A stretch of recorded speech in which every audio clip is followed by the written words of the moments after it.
Alright, so here we are on Guam this time, and we are going to do some traffic patterns. So let's talk a little bit about what we're going to do before we go do it. So the first thing that we're going to do is we're going to figure out what our weight is, or at least get a general idea. Now normally we would look at the perf page to see what that is, but yeah. It's not really giving us a good idea. So let's go ahead and see what we have for a loadout. So we have rockets. 38 of them to be precise. And in addition to the 38 rockets, we have just under 1,900 pounds of gas. So I would say that our hover power is probably going to be a little bit lighter than what we're used to. You know, normally with 4 Hellfires and 19 rockets on each side, you know, we're hovering about 68-69%, somewhere in that range, depending on the atmospheric conditions, of course. But with no Hellfires and less fuel, I would say we're probably going to be closer to what the perf page was actually saying. So it's saying 59. We're at about 100 feet pressure altitude. It's 20 degrees Celsius outside. So we'll go ahead and come up to a 5-foot hover to get an actual power check before we go anywhere. So once we understand what power setting is required to hover, then what we're going to do is we're going to plan our takeoff. So for training purposes, and I say that specifically for training purposes, we'll use 10% above hover power required as our power setting for takeoff. So, you know, in an instance where we're really heavily loaded, it's hot out, we're going on a mission, we're obviously going to use whatever it takes. But for training purposes, we establish that 10%. And it's just to have a standard that we can use that the aircraft will perform just fine. So that is the standard. So we'll begin by bringing in the collective, simultaneously left pedal, a little bit of forward cyclic to get moving forward. We'll pull in our 10% above hover power, and we'll maintain runway alignment until 50 feet, at which point we will put the aircraft into aerodynamic trim. So we'll maintain aerodynamic trim, but we will climb and maintain our ground track over the runway, or the desired ground track. For us, it's over the runway. So our runway heading's about 245. We'll hold 245-ish until 50 feet, and then we'll put the aircraft into aerodynamic trim, and we'll maintain a ground track of 245. So we'll continue our climb up. We're shooting for about 90 knots on the crosswind. Our traffic pattern altitude is about 700 feet. And we'll begin the turn basically at the end of the runway here. So crosswind, as I said, about 90 knots. And I say about because we're going to be accelerating. We're going to be accelerating because on the downwind we want to be at 110 knots. 110 knots, 700 feet. All patterns in helicopters are generally made to the right. You know, in a tandem seat helicopter, it's not as imperative, but in a regular side-by-side seating arrangement, the individual in the right seat is usually the PIC, so all turns are made to the right. And since we're a helicopter, we'll adhere to those guidelines. So downwind, 700 feet, 110 knots. Once we are abeam our intended point of landing, I'll reduce the power, reduce the collective, simultaneously right pedal to maintain our ground track. We'll begin slowing and we'll begin descending. We'll make our crosswind turn, or I'm sorry, our base turn. And once we're on the base leg, we're going to look for that angle that 3-degree glide slope that's going to put us onto our intended point of landing. Once we think, and it's judgment, I mean, it takes some experience to figure out where that's going to be. But once you think you have the right angle, you continue your descent, adjust the controls to continue your descent to land on that point. Well, how much power do I need? I mean, there's no real defined setting. It's whatever it takes. So while we're descending, we're going to be simultaneously decelerating, so that as we turn on final, our apparent rate of closure, that's how fast it looks like the ground is moving towards us, our apparent rate of closure is going to be that of a brisk walk. A helicopter approach is kind of a slow thing. It's not like an airplane where you're screaming in at 120 knots. You know, you're slowing to the point where you are touching down at your intended point of landing with 0 airspeed.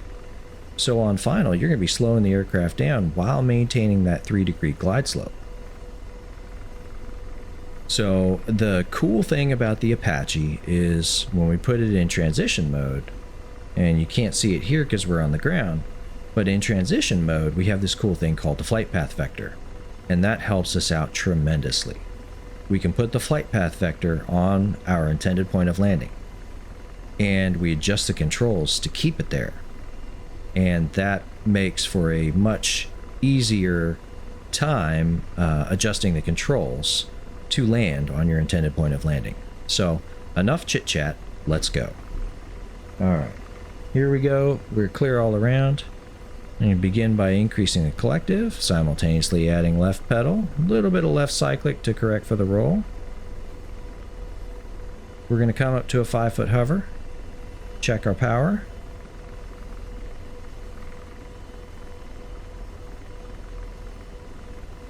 Drifting just a touch, but we'll settle it down, looking outside, not really looking at the symbology other than for altitude and power.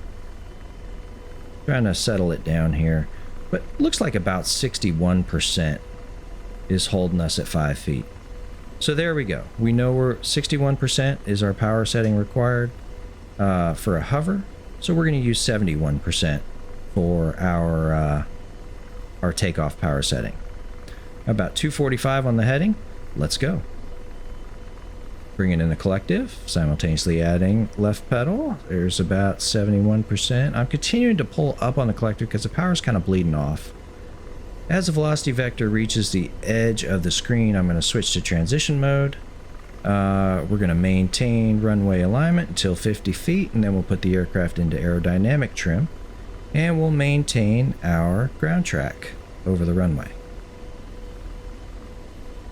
Here we go. You see that power just kind of keeps creeping down. I'm going to continue to bring it in because we're climbing, we're accelerating, and we're clear right. A little bit of relaxing the left pedal for the turn. We're at about 90 knots, which is right where we want to be on the crosswind, but we're continuing to accelerate because we want to be at 110 on the downwind. So this ground here is about 100 feet or so higher than sea level. We're looking for about a 335 on the crosswind, clear right. Turning over the boat is probably not a preferred method, but we're going to do it anyway. Alright, and then you see as we get out over the open water, our altitude, radar altitude came up just a little bit. So we're looking for about 700 feet, 110 knots, heading of about 065, ground track actually, 065, so looks like we're about there. And we're going to just adjust the controls to maintain that. Got it trimmed out just a bit. Now normally we're going to look for ground references. These buildings in front of us on this little, I don't know what you call it, peninsula, isthmus, whatever. This little part right here is pretty good. We're looking back to the right. We've already passed our intended point of landing. That's okay. We're going to go ahead and reduce the collective, simultaneously add right pedal, aft cyclic. clear right, starting a right turn. And we're slowing. There's about 90 knots. I'm increasing the collective right now to arrest the rate of descent and maintain our airspeed.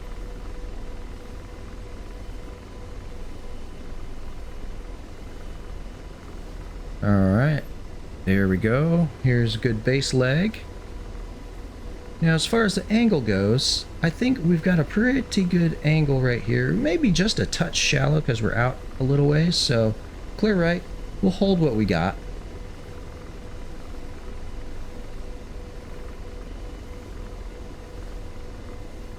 Trying to keep that VVI basically neutralized and not moving. Okay, I think this is a good angle. We're going to go ahead and start our descent. Now, I talked about that flight path vector before. I want to get that flight path vector on our intended point of landing. So I'm lowering the collective, simultaneously applying right pedal, half cyclic to slow down. We want our apparent rate of closure to be no more than a brisk walk. And as we continue to descend, you see that flight path vector is kind of moving up and down. I'm adjusting it. We're continuing to slow down,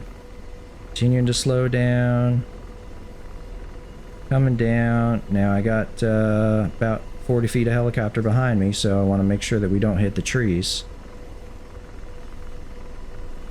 Continuing forward and down, Sometimes this is the hardest part of the approach. It's weird how that works, but sometimes it is, because you're bringing the power back in, you're getting slow, getting low, and here we are, all the way down. Now, if I had told you how many times I have tried to do this unsuccessfully, because, you know, something happens, computer freezes, whatever, it's unbelievable. But that pattern is actually pretty darn good for flying this helicopter. So, all right, look, was it perfect? No.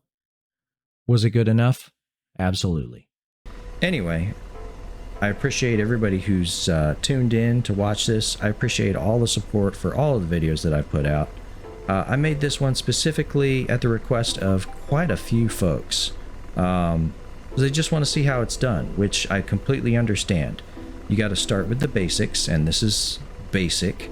You start with the basics to learn how to fly, and as you refine your skill at the basics, you can start adding in some of those more advanced techniques. So again, I appreciate everybody who's taken the time to watch, and we'll see you next time. Thanks a lot.